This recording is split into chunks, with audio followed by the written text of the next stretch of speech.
Kasunod naman ng advokasya ng bagong hepe ng Philippine National Police na linisin ang hanay ng pulisya. Subaylalim sa random drug testing ng mga pulis ng Northern Police District. Samantala, may higit kumulang 200 gumagamit naman ng iligal na droga ang kusang sumuko sa impila ng NPD. Nagpabalik si Marita Muahe sa detalye.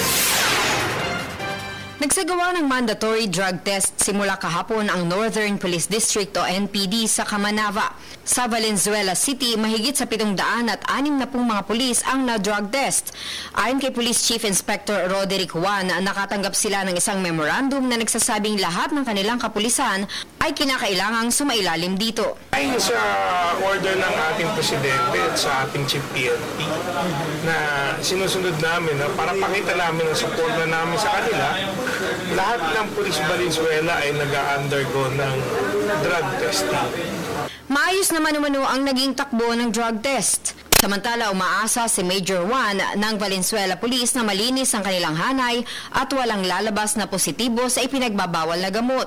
Kung sakali naman daw at magkaroon ng positive sa isa sa mga ito, may nag-positive, i-confirmatory test yan, tapos magka-undergo sila ng investigation.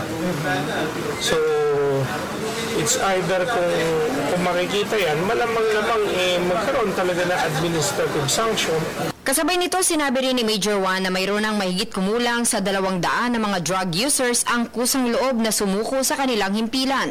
Isa sa ilalim din umano ang mga ito sa isang drug test at sa pakikiisa ng lokal na pamahalaan ay tutulungan nila ang mga ito na sumailalim ng rehabilitation.